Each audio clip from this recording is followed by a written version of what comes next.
Okay. Okay. Anything else?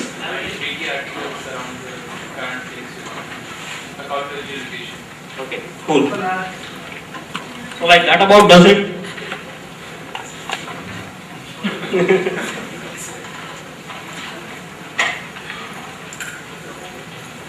So till now geolocation has been something that was not simple across all the devices, and it has been recently brought to computers like your operating systems, browsers. Before that, you had to deal with a lot of different APIs for a lot of different devices, and I mean, even in browser, you cannot just access geolocation details at all. Just you can, what you can do is like access user's IP address and try to determine a fuzzy location from user's IP address. So geolocation API is something that normalizes that. You don't have to worry about underlying implementation, that how the computer finds your location, whether by a GPS or by a wireless position system or cell triangulation or anything else. You are just given a simple API which just works across all the browsers. And location information that you get is usually represented in latitude and longitude. But again, since it normalized, it's used across a lot of devices, there is no guarantee that the geolocation data that you are getting back is accurate. Like if you are using it on a phone which has no GPS, it just triangulates it just calculates your position by triangulating cell towers, and in that case there is no guarantee. So geolocation API comes with no guarantees. And one thing that API specifically states is that your location sharing should be opt-in. Your location sharing cannot be like an application cannot share, get any user's application or location without asking for the permission. So shown here is Firefox info bar, which asks you to share your location every time you want user's location. One thing it says is allow, one thing it says is don't share, and one thing it says is like remember for this site so that it does not ask me again. So that's how mostly all the browsers do.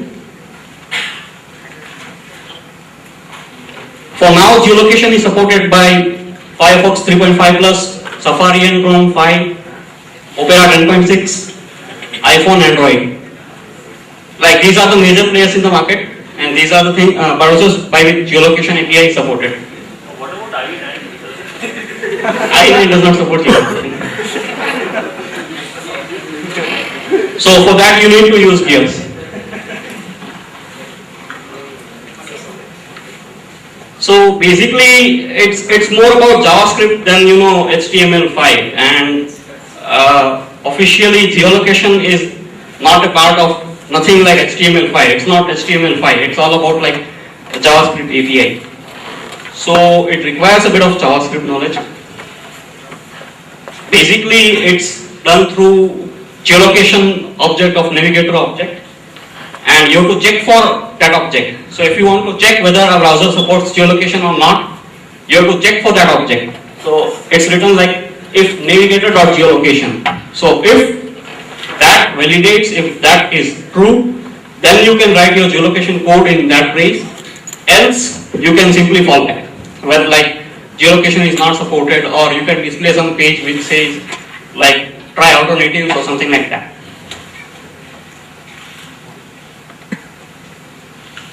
Getting the location is quite easy. Once you have access to navigator or geolocation, you have a function named getCurrentPosition, which calls you like your browser for location, and it has a callback function. So first function is callback function for success. Second function is callback function for error.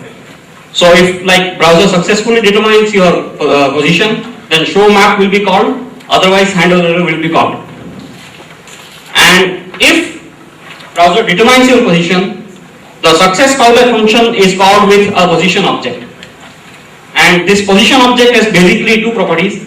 One is coordinates and second is timestamp. Yeah. So position pretty much contains all the location information that includes latitude, longitude, accuracy, your heading and other details, altitude, etc. And timestamp contains the last time your location was calculated. And if in case it fails due to some reason, say for example it cannot determine your position through Wi-Fi or GPS fails or something like that, in that case it will want to handle error like error callback function, and you can like display appropriate message in that. So as you can see, position object has latitude, longitude, accuracy, altitude accuracy, heading, speed, etc. So if you are continuously tracking somebody through geolocation, then you can also get heading and speed based on his last location. So it will calculate on time interval that what speed and what heading is the user going to, and timestamp is the last time location was determined. In case it fails, so actually if you notice, I have written if error.code equal to 1. So you are provided with different error codes, which is essentially a position error object that is permission denied. So if user clicks no, user does not want to share the location. In that case you are written with permission denied. If position is somehow unavailable, then you are written with 2. If it times out, and what's the timeout, that I'll explain in next slides. And if some unknown error occurs that you don't know about, then it's unknown error. And the third parameter that getCurrentPosition can accept is a position options object. So it has 3 parameters. One is enable high accuracy, one is timeout, and one is maximum age. What enable high accuracy will do is try to get most accurate location of a user. So say for example in iPhone, if you observe, first iPhone detects a fuzzy location of the user. That will be usually through your cell tower triangulation or something else, and then it will determine your accurate location through GPS, because like it takes a while to determine your location through GPS. So if you are explicitly specifying that you want an accurate location, then it will give you an accurate location. But beware, it may take time, it may fail, and it drains out the battery. Timeout is something that you want, like to try for, say for example 10 seconds, and in 10 seconds if location is not found, you may cancel the location. So then you are written with timeout error. If the time determined, like taken to determine the location exceeds the timeout that you have specified, then you are written with a timeout error. And maximum age is something related to caching. So say for example you have determined a location before 10 seconds and you are specifying maximum age, say for example 15 seconds. So if you try to determine location within 15 seconds, then the same location will be returned. So it will consider that location fresh. After 15 seconds, if you try to define location, it will call for a new one.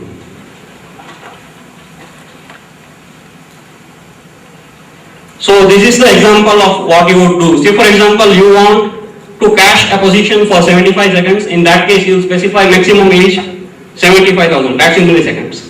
If you want to force to use GPS if available, in that case you may specify enable high accuracy true. And if you want to fall back to a previously cached position, then what you may do is set maximum age to infinity and timeout to 0. So like it will not just try, and it will try to search for any previous location that is available. So like if timeout is 0 and previous cache location time is like infinity, then it will fall back to cache position. Now that was just one shot request for geolocation. If you want to continuously track user's location, then there is a similar function named watch position. Now that is nothing but requests repeated position updates. And to handle like watch position, you can get a handle of watch position just like if you work with time intervals in JavaScript, set time intervals and clear intervals. So in that case, you can get an ID or which is a handle to watch position, and then you can just clear watch function to stop the watching. So if at any point of time you want to stop watching for location, you can use that handle.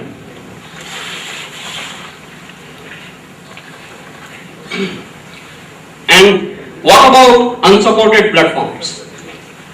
So say for example IE9 and IE67 or any other thing that is not supporting geolocation, you can use Google Gears. But then again, you are forced with many other platforms which cannot even, utilize Gears because it's so different that, say for example, BlackBerry, Nokia, Palm. In that case, there is a library named geo.js which normalizes geolocation API differences across multiple platforms. And it covers a lot of platforms. So here is the address to that library. I'll share this presentation so that you can all get the links. It's an open source library, and you still need to include gearsinit.js, but it will otherwise normalize all the differences across multiple platforms. And it does not support watch position. So in case you are using geo.js, you need to call get current position continuously. So that about does it for geolocation. Any discussions or questions about it? One more fallback would be, it's very unsexy way of doing it, but just asking the person to enter is very good. Yeah, certainly. So like if nothing works out, you can manually ask user that please enter your location. Yeah.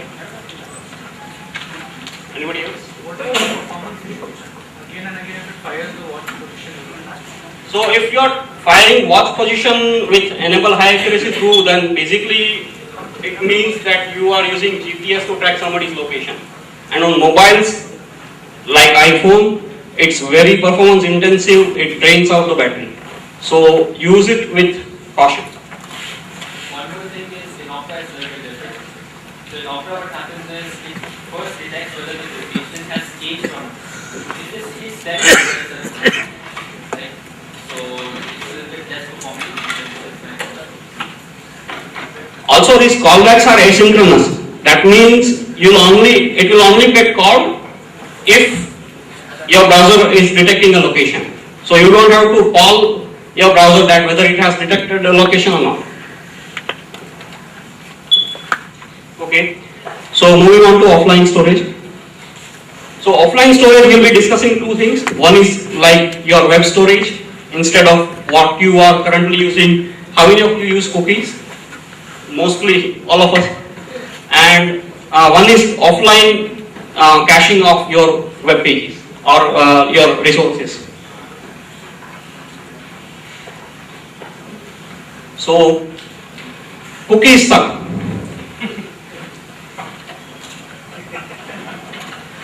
And they are hard to code. They leak all of them. They never die.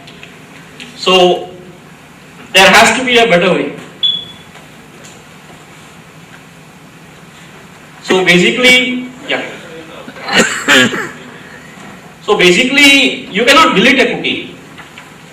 If you want, you can invalidate it by setting it, an old date, setting an old date for it. So, you can't right away delete it, but you can always, Yeah, you can invalidate it, that's for sure, but like you can not ensure that information is gone. You cannot ensure that information is gone from user's computer, right?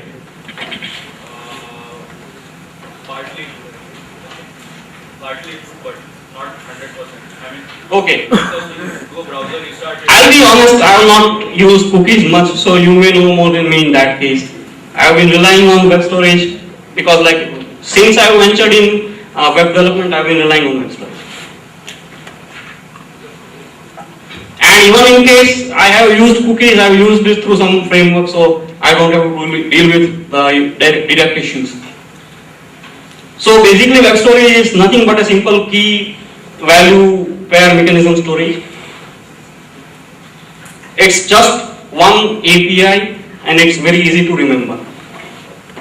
One thing is set item, in which you specify a key and a value which will store the value. And even better, if you are using, like if you are pro to using JavaScript objects and all, you can specify the key as a parameter to local storage and like local storage key equal to value. So that makes it even easier. To get a value, you can have get item, and one catch here is that it will always return back a string. So in that case, if you are storing a numerical value, you will get back a string value, and then you will have to do a type conversion using parseInt or parsefloat or something like that. And you can also use it like this: parseInt equal to parseInt local storage key. So you don't have to use the .set item and .get item function always. To remove the value, it should be remove item, which is quite easy to remember. You just have to provide a key for that. If you want to get a key, in itself, then you just need to pass the index of that key, or any index. Basically, if you want to iterate to all the keys, then you can basically have a length, which is essentially a number of items stored in local storage, and then you can iterate to all the keys by providing index. There is a clear method which clears the entire storage, and length which returns the count. A few questions. Yeah. Is it like cookies where I can access it from the server side? Like cookies on every HTTP request they are sent to the server. So I think this is a client side. when I think. I mean, I have not used it in a server side way. If it's possible, I don't know. But I mean, Shwetank may be able to answer that. No server side. Yeah, no server. and are there any restrictions on the domain? Like Yeah. let's say I'm from accessing from a different domain. So Yeah, you cannot. I cannot. Yeah. It's So like it's bound to your like address, document address, and like port and all. okay. And just following up on that, any restrictions on subdomain, the path and all that, like in cookies case? Yeah, probably. Like it's bound to your document origin. Subdomains are, it is not where subdomains are treated the same. So it's just on a per domain basis. Okay. Is the information encrypted? Yes, it is now written. Depends on the domain. So basically there are two instances. One is local storage and one is session storage. Local storage persists until you or user explicitly clears. So you as a programmer, if execute clear, then it will be clear. Or some user may clear the cache and it goes away. It's applied to document origin, and basically there is no expiry. Whereas session storage is, it lasts while you are on document origin. Once you leave that and you are back, it's gone. There are no leaks.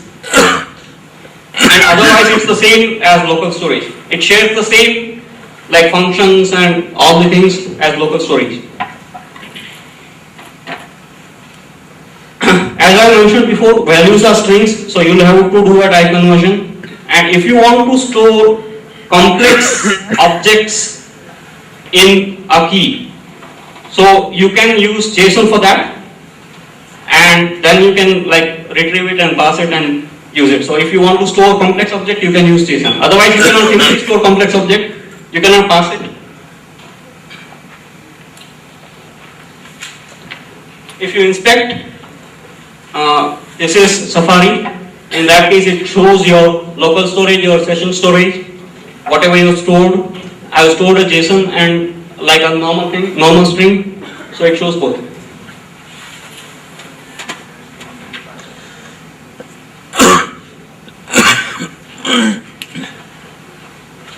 As far as browser support is concerned, probably all of them support IE8+. I'm not sure about Opera, like it's 10.5+, right? Yeah.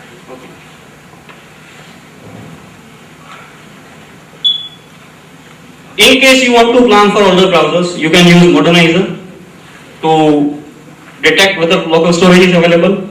And in case it's not available, you can fall back, or you can use some alternative method such as Dojo's storage. Basically, Dojo has been the pioneer in this thing, inventing this, formulating this thing. So you can fall back to that or any other third-party solution. And I've been taking a lot of inspiration in developing these slides from Remy Sharp. He has written Introducing HTML5 and he is a great guy. So he has developed a window.name hack which allows you to store up to around 2 MB of data through that hack in the same format as local storage and session storage, and it's available on this address.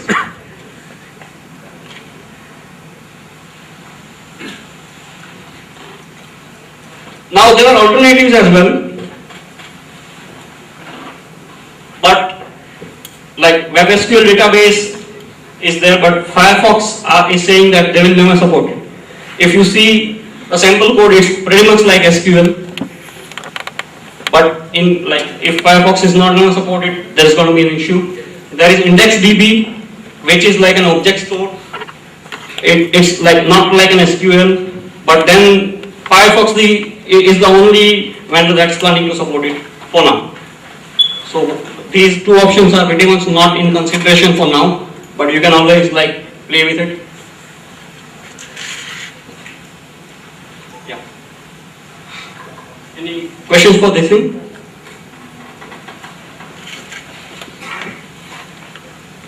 Okay, so we move on to offline caching.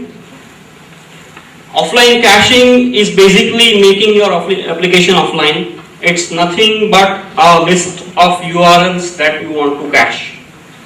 And it revolves basically around a manifest file.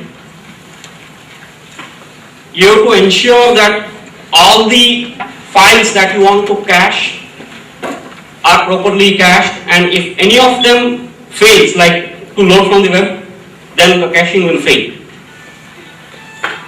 To include a cache manifest, it's nothing but specifying a manifest file in your HTML tag.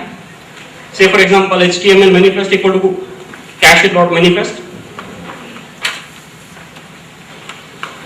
The manifest in itself has to be served as text/manifest. Like you can add it to MIME type. The first line should be cache manifest of in your cache manifest file. The first line must be cache manifest. The including page is implicitly included. Like if you are using cache.manifest in your index.html file, then your index.html is also cached. You can add some versioning to the file so that if you update the file in future, you can bust your cache and you can refresh everything. And there are two more namespaces. I'll discuss it in the next slide. So this is how a cache manifest file looks like. The file starts with cache manifest. You can have a comment which specifies a version so that you can later change that comment and invalidate your cache. Then there is a cache namespace in which you specify a list of files to be cached. So index.html's style.css, script.js that I have specified here will be cached explicitly. Then there is a whitelist. So if you specify any URL pattern in your network namespace, that will go for that will always request from the web. It will not be cached. So any request made to that address will be fetched from the web. And you can also specify fallbacks. So say for example, there is a pattern / so in case everything fails, you can fall back to offline.html, or you can have an address which fails. In that case, you can fall back to, say for example, foo.html. So you can specify multiple fallbacks as well.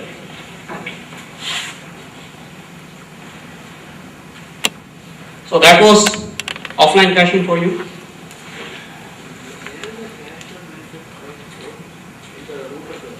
basically you can store it anywhere and you can give proper address, like it works. Basically it's stored, I mean, by default you can store it in the root, but then if you store it somewhere else, you can specify the address. One more thing is these files have to be relative to the cache manifest file. Yeah. If you provide an absolute address of the cache manifest file, then you also have to provide the address of the file included. Yes. So in that case, it will be like good to store it in root itself, so that you don't have to.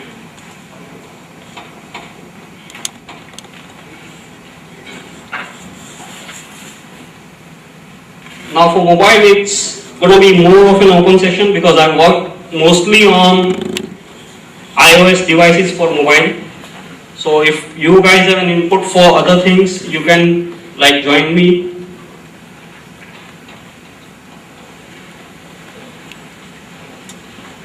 So far, the major browsers has been Mobile Safari, which on iPhone, iPod and iPad, Android browsers, and Opera Mini and mobile. Frameworks, there are a lot of frameworks, but major players again are JQTouch, which is favoring Apple and WebKit, so it's using a lot of WebKit specific stuff inside CSS. It's basically meant for iPhone and iPod. Sencha, it's again favoring Apple and it's like targeting iPad and a lot of others, but in that case, I mean, there are too many selections, choices, and they are not well formed and they are not well compatible across multiple browsers. So in that case, we do not care. So that's a lot of pain. But basically, I mean, recently there has been a promising announcement of jQuery Mobile. I don't know how many of you know about jQuery Mobile. So jQuery Mobile basically plans to support cross-platform and cross-device. Their strategy is to deliver vendor-independent user interface. So it's not like mimicking any particular user interface. You use it on any device and it feels like you are at home.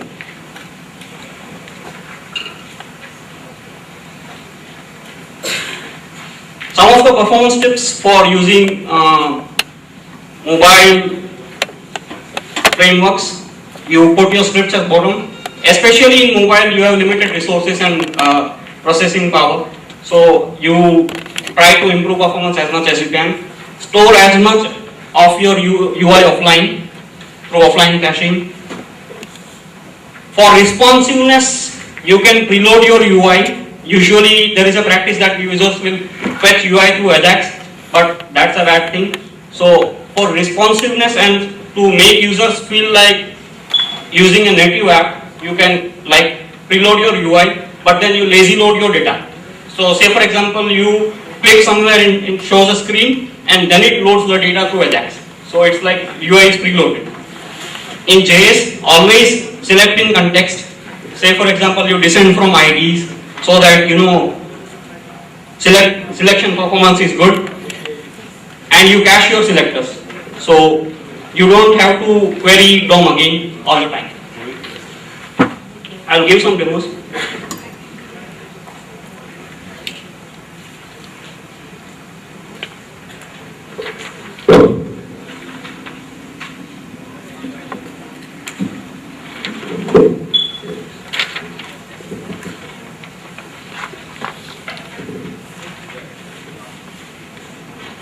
This is geolocation demo,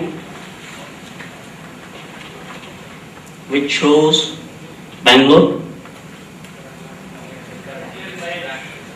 Yeah, it's exact good. Like today morning I was trying and it was showing Chennai. So I mean, who the hell knows?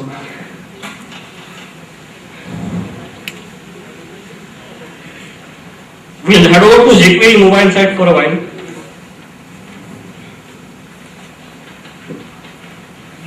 So it's planning to be independent of size, independent of vendor, independent of browser.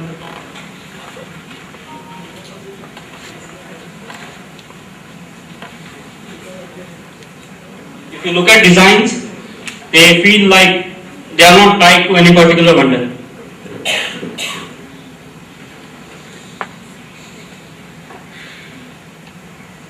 It's expected to release an alpha or beta, something like that in probably October when jQuery conference will be happening. And they are adding a lot of UI elements. It's probably supporting like accessibility as well. John Lesick has mentioned that it will be area compliant.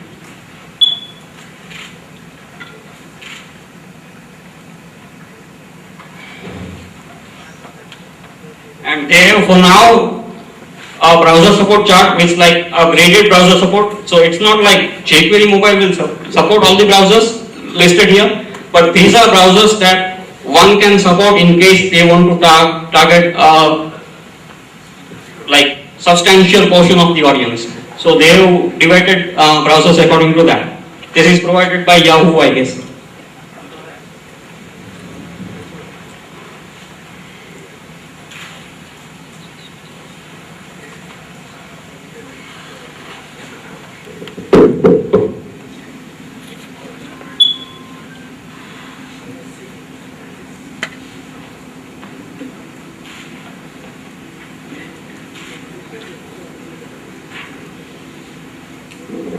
This is again done in Sencha.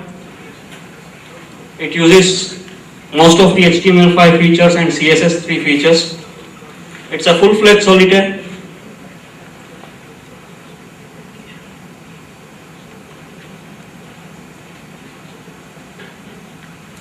I don't want to play it right now, but I want to demonstrate the features. Actually, I was playing this before, so it's actually resuming from that state. So it uses, I guess, local storage for storing the card positions and all, score and all. It uses CSS transformations and animations. Does it use local storage? Dates and all? Yeah, Does it use local storage? yeah, yeah. Can you show how it's stored in the DB? We'll try to examine.